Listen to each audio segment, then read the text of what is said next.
नहीं जाते। कहा क्यों जाएं? इसलिए कि महबूब खुदा ने अजराए मजा एक मर्तबा अपने करम से मेरे चेहरे पे पानी के छींटे डाल दिए। ये पर्दे के अहकामात के नुज़ूल से पहले की बात हो सकती, वरना जब पर्दे के अहकामात आ गए तो फिर उसके बाद किसी औरत को बेपर्दा आने की इजाजत नहीं थी। तो हुज़ूर अलैहिस्सलातु व तस्लीम के मज़हब पर बहुत से वाक़यात हैं जिसका तज़किरा यहाँ नहीं होता। तो हुज़ूर अलैहिस्सलाम ने कहा कि अपने अखलाक अच्छे कर। इसीलिए हमारे बुजुर्गों की महफिलें भी अक्सर व बेशतर बहुत पुरमज़ा रहती थी, मज़ा वाली महफिलें होती थी। इस पर मुझे कई वाक़यात मेरे जहन में आ रहे हैं, लेकिन अपने उन्वान की तरफ चलते हैं। फिर उन्होंने अर्ज किया, उस आराबी ने अर्ज किया कि या रसूल अल्लाह सल्लल्लाहु अलैहि वसल्लम, मैं अल्लाह का फरमा बरदार बंदा बनना चाहता हूं, यानी मेरा शुमार फरमा बरदारों में फरमा बरदार बनना चाहता हूं। तो हुजूर अकरम सल्लल्लाहु अलैहि वसल्लम ने फरमाया, सैयदुल फुसहा का जवाब था, फराइज की पाबंदी करो, तुम अल्लाह के मुती और फरमा बरदार बंदे बन जाओगे। फराइज की पाबंदी करो, फर्ज कभी छूटने ना पाए, फर्ज मत छोड़ो कभी, तुम फरमा बरदार बन जाओ। अब आज का हाल ये हो गया कि हम फराइज को छोड़कर नवाफिल में उलझ गए, नफल ज्यादा करते हैं, फर्ज से को दूर। अब यहां फर्ज और नफल की बात एक आपको बताता हूं। जैसे मिसाल के तौर पे कहीं ऐलान हो रहा हो कि भाई मस्जिद में चंदा लिखाओ, मदरसे में चंदा लिखाओ, लिखाना चाहिए। आए दिन तो हम ही लोग ऐलान करते रहते हैं कुछ न कुछ। अभी आज भी असर के बाद ऐलान किया था। आज भी माशाल्लाह एक मस्जिद का संग बुनियाद सुन्नी दावत इस्लामी ने रखा, अल्हम्दुलिल्लाह। बड़ा खूबसूरत साल ये गुजरा है। मैं समझता हूं कि 2020 के आगाज से लेकर अब ये 2020 की आखिरी मस्जिद का संग बुनियाद था इस साल का। मैं समझता हूं कि तकरीबन 11 से 12 मस्जिदों का संग बुनियाद शहर मालेगांव में रखा, जिसमें से 8 मस्जिदों का तो इफ्तिताह हो चुका, अल्हम्दुलिल्लाह। उसमें से 7 तो तंजीम की थी और एक मस्जिद दूसरे इदारे की तरफ से। और अब अल्लाह का शुक्र है कि मस्जिद इब्राहीम का आज संग बुनियाद रखा गया। उम्मीद है कि रमजान शरीफ से पहले उसका इफ्तिताह होगा और यह सिलसिला हुनूस जारी है और इंशाल्लाह जारी रहेगा। एक तहरीक है, मस्जिदें बढ़ाओ नमाजी बढ़ाओ। मस्जिदें ही बढ़ेगी इंशाल्लाह और नमाजी भी बढ़ेंगे इंशाल्लाह।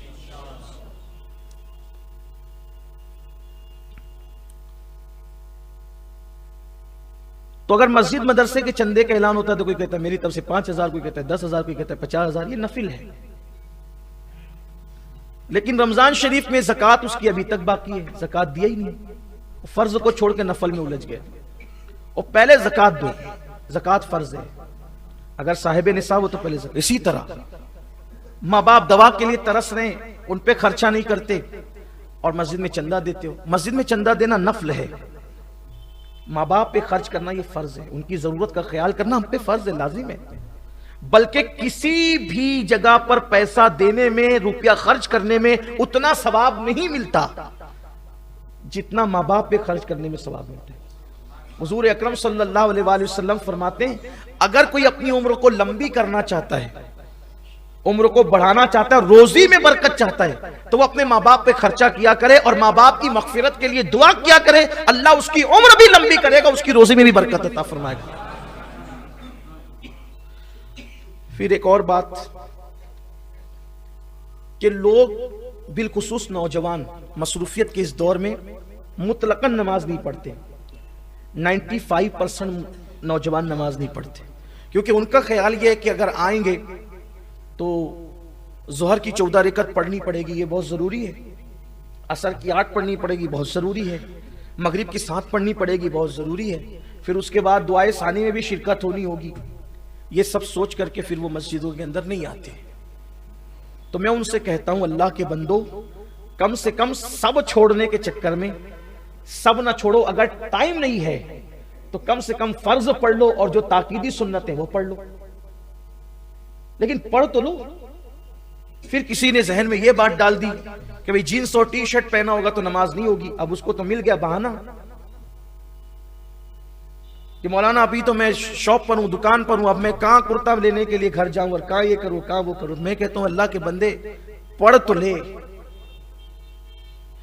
अगर जींस और टी शर्ट पर ही पढ़, मैं इजाजत नहीं दे रहा हूं लोगों को, लेकिन ये कहता हूं कि चले अगर वो लिबास पूरा है, इसलिए कि नमाज के लिए तो सत्र औरत ही शर्त है, शरायत में से है। तो अगर फर्ज छोड़ रहा है तो फर्ज मत छोड़, जींस और टी शर्ट पर ही पढ़ ले, मगर पढ़ ले।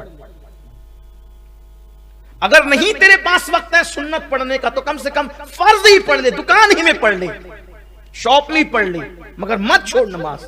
इसलिए कि फर्ज छोड़ने वालों, मेरे आका ने फरमाया मन तरक सलात मुताम्मिदन फकत कफर, जिसने नमाज छोड़ दी जानबूझ के वो कुफ्र की हद तक पहुंच गया।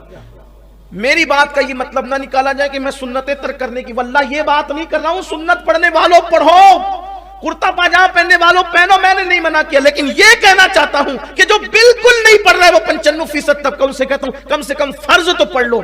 मेरा यकीन और विजदान कहता है जिस दिन फर्ज की लज्जत नसीब हो जाएगी अल्लाह तबारक व तआला सुन्नतों की तौफीक भी अता फरमा दे। नहीं से हाथ हो, कम से कम पढ़ो तो सही। कुर्ते के बहाने के चक्कर में जींस टी शर्ट को वो मत बनाओ, बहाना मत बनाओ।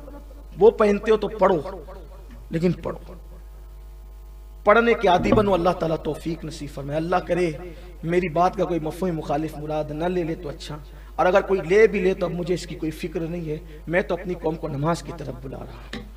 नहीं पढ़ने से बेहतर है कि फर्ज की पाबंदी करो, फर्ज पढ़ लो। लेकिन सुन्नते मौक़िदा का बार बार छोड़ने का आदी बन जाना, ये भी गुनाह, इस मसले को भी जहन में रखें। लेकिन नमाज की पाबंदी करें। हुज़ूर अलैहिस्सलाम ने फरमाया कि फ़राइज़ का पाबंद बने, अल्लाह के मुती और फरमा बरदार बन जाओगे। चलिए अब यहां पर आखिरी आज की, हालांकि अभी हदीस और बाकी है। अगर आज भी आधा घंटा मजीद गुफ्तगू हो तो भी हदीस मुकम्मल नहीं होगी, और मैं चाह रहा हूं कि थोड़ा सा इसको जब शुरू किया है तो फिर इसको इख्तिताम तक लेकर ही चले जाएं। आज का आखिरी सवाल इस महफिल का कि उन्होंने अर्ज किया, ये बहुत खास है, पूरी बात ही खास है लेकिन इस पर खास तवज्जो। आराबी सवाल करते हैं, या रसूल अल्लाह, रोज़े क़यामत के दिन मैं अल्लाह से इस हालत में मिलना चाहता हूं कि मेरे वजूद पर कोई गुनाह ना हो, मैं गुनाहों से पाक और साफ होकर अल्लाह से क़यामत में मिलना चाहता हूं। क़यामत के दिन मैं अल्लाह से पाक और साफ, कि मेरे नामे अमाल में कोई गुनाह ना हो, इस शान से मैं अल्लाह से मिलना चाहता हूं। कितना खूबसूरत जवाब है। हुजूर अलैहिस्सलाम फरमाते हैं गुस्ल जनाबत को खूब अच्छी तरह किया करो, इसकी बरकत से अल्लाह से तुम इस हालत में मिलोगे कि तुम्हारे नामे अमाल में कोई गुनाह नहीं होगा। यानी गुस्ल जनाबत जो लोग अच्छी तरह करते हैं, क़यामत के दिन वो गुनाहों से पाक होकर के उठेंगे। पहली बात तो लोग 2-2-3-3 तक गुस्ले जनाबत को 2-2-3-3 दिन तक करते ही नहीं है, ऐसे ही घूमते रहते हैं। हुजूर अकरम सल्लल्लाहु अलैहि वसल्लम फरमाते हैं कि जहां जुनबी हो, यानी जिस शख्स पर, जिस मर्द औरत पर गुस्ले जनाबत फर्ज हो, वो जहां होगा वहां अल्लाह की रहमत के फरिश्ते नहीं होंगे। कुछ लोगों के बारे में तो हम देखते भी है, सुनते भी है कि वो ऐसे उठ करके लूम चलाने भी चले जाए, साइजिंग में भी चले गए, दुकान में भी आ गए, और उसके बाद जब उनको मौका मिला फिर वो तब गुस्ल करेंगे। मेरा खुद का तजुर्बा, ये मैं बता रहा हूं आपको। कहीं ऐसे लोग से मेरी मुलाकात हुई तो मैंने कहा कि चले नमाज, मेरी तो आदत है कि जब लोग मुझसे मिलते हैं तो या तो अगर मौका होता है तो मैं उनको नमाज की दावत दे देता हूं, या फिर हफ्तावार इज्तिमा की दावत देता हूं। ये बचपने से मेरे मामूलात में है, इसलिए कि जब से मैंने पढ़ा कि किसी बंदे को नेकी की तरफ बुलाना 60 साल की बेरिया इबादत से बेहतर है। मैंने कहा कि क्यों छोड़े 60 साल की इबादत को। 60 साल गार में बैठकर इबादत करने वाले को जो सवाब मिलता है उससे ज्यादा सवाब नेकी की तरफ बुलाने वाले को मिलता है। नियत अल्लाह की रजा। मैं तो जिन दिनों स्कूल पढ़ता था, मैं अपने स्कूल के दोस्तों को भी दावत देता था कि हफ्तावार इज्तिमा में आओ। और आपसे भी कहता हूं, सिर्फ अपना इज्तिमा में आ जाना काफी नहीं है कि चलो मस्जिद पूरी भर गई, मस्जिद या रसूलुल्लाह पूरी भर गई, हम खुश हो जाएं, इतना काफी नहीं। जहां जहां तक हुजूर अलैहिस्सलाम की दावत पहुंचा सकते हो पहुंचाओ, इसलिए कि हुजूर अकरम सल्लल्लाहु अलैहि वसल्लम को खुशी उस वक्त होती है सबसे ज्यादा जब कोई हुजूर के दीन की दावत को पहुंचाता है। काश कि हमारे हफ्तावार इज्तिमा में आने वाला हर बंदा दाई बन जाए, मुबल्लिग बन जाए। मैं फिर कहता हूं कि मुबल्लिग बनने के लिए कोई जरूरी नहीं कि आप सर पे अमामा सजाएं, आप मेरी तरह बड़ी ही दाढ़ी रख लें, मेरी तरह कुर्ता पैजामा ही पहनने लगे, ये कोई जरूरी नहीं है। दाई कहते हैं दावत देने वालों को, हुजूर की दावत पहुंचाओ। अगर आप जीन्स टी शर्ट में हुजूर की दावत किसी को दे सकते तो कम से कम 2 नेकी तर्क करने से तो अच्छा था कि 1 नेकी तर्क हो रही तो एक हाथ में ले ले। पैंट शर्ट पर ही अगर आप हुजूर की दावत किसी को पहुंचा सकते पहुंचाएं आप।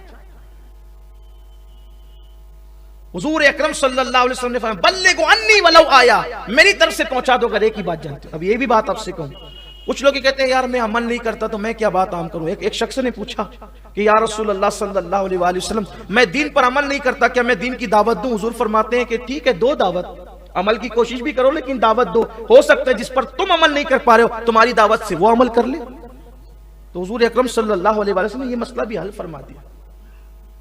और मैं समझता हूं कि बाज मर्तबा जहां हम लोगों की पहुंच नहीं होती वहां आप लोगों की पहुंच हो सकती। हमारे बेशुमार ऐसे हफ्तावार इज्तिमा में आने वाले हमारे अहबाब हैं कि जिनकी दावत पर वो तबका आया जिनको हम न ला सके, और अगर अपनी वजह से किसी की जिंदगी अल्लाह ताला संवार दे तो वही बंदा हमारे लिए निजात का जरिया बन सकता है। तो एक दिन मैंने अपने एक जगह में बैठा हुआ था तो मैंने उनसे कहा कि चलें नमाज पढ़ लेते हैं। उन्होंने कहा आप जाएं, आप भी चलते तो अच्छा होता।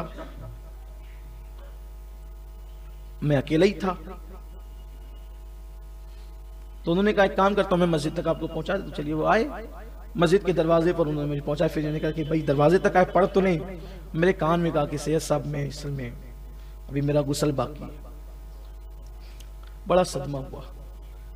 बल्कि यह भी हदीस पाक में आया है कि जो गुस्ल जनाबत में ताखीर करे मरते वक्त उसकी जबान पे कलेमा नहीं आएगा।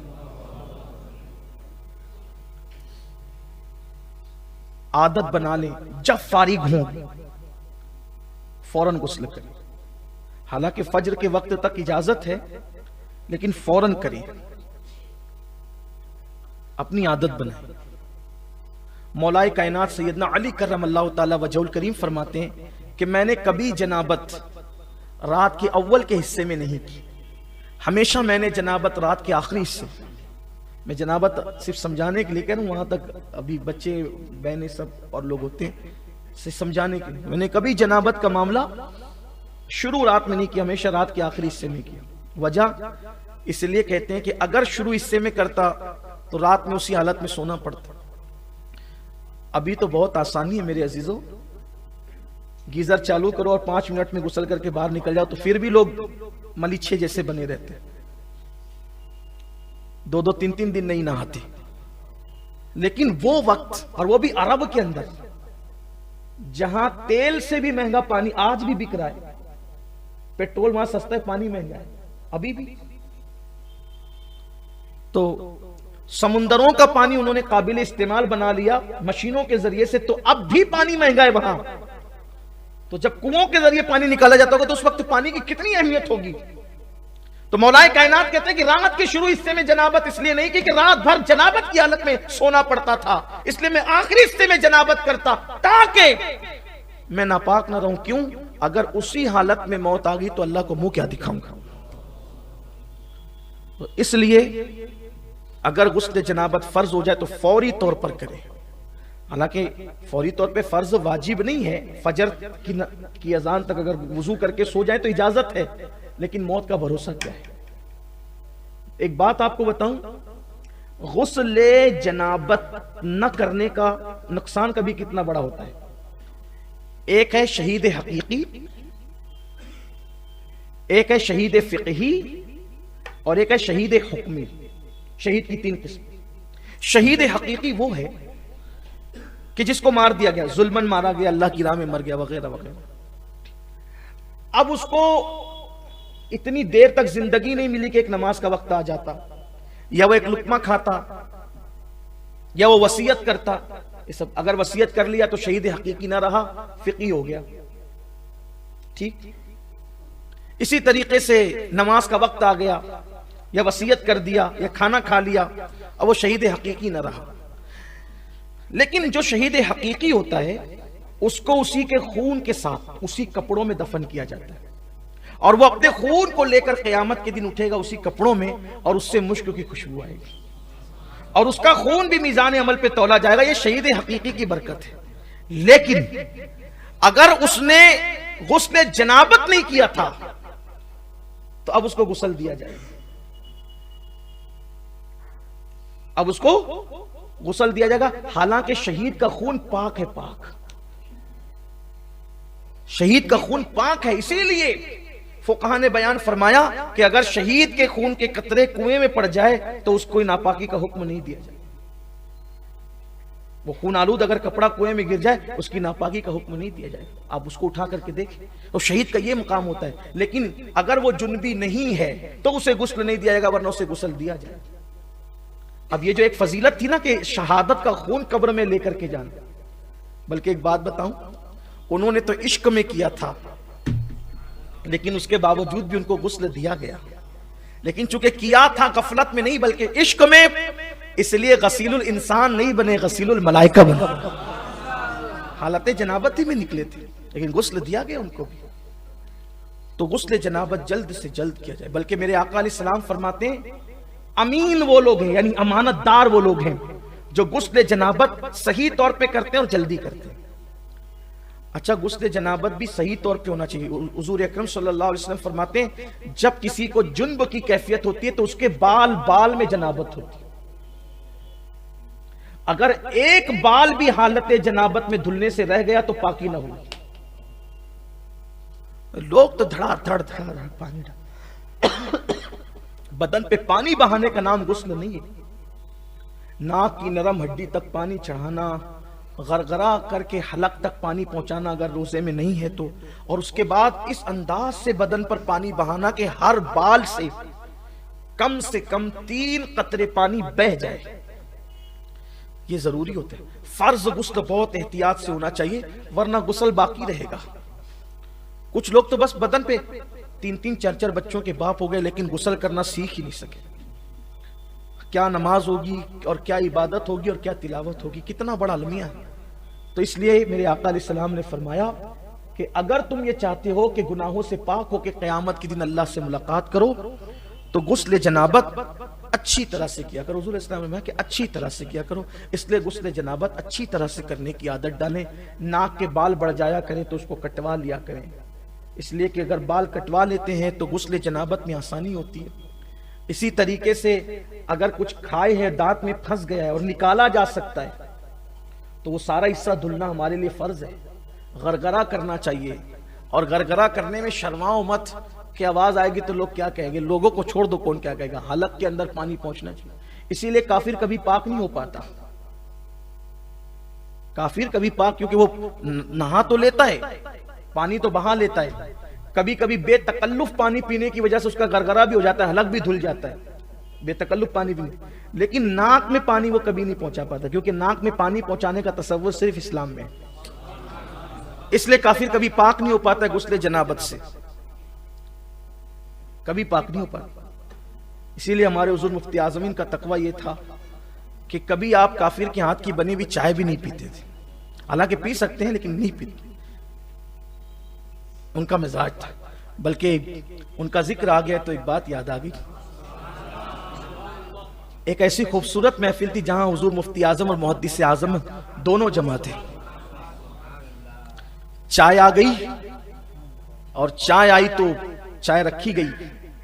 इत्तेफाक से चाय होटल से आई थी, तो सैयदी मुफ्ती आजम ने पूछा कि चाय कहां से आई। तो किसी ने कहा कि वो फुलाने के यहां से। तो आपने फरमाया कि मैं काफिर के हाथ की बनी हुई चाय नहीं पीता। तो वो चाय उठा ली गई। चाय रखी थी सैयदी मुहद्दिस आज़मीन के सामने, तो लोगों ने समझा वो नहीं पी रहे तो ये भी नहीं पिएंगे। तो सैयदी मुहद्दिस आज़मीन रहमतुल्लाहि तआला से किसी का हुजूर मुफ्ती आज़म चाय नहीं पीतेगा, क्यों? वो कहते हैं कि वो काफिर के हाथ की बनी हुई इसलिए वो नहीं पिएंगे।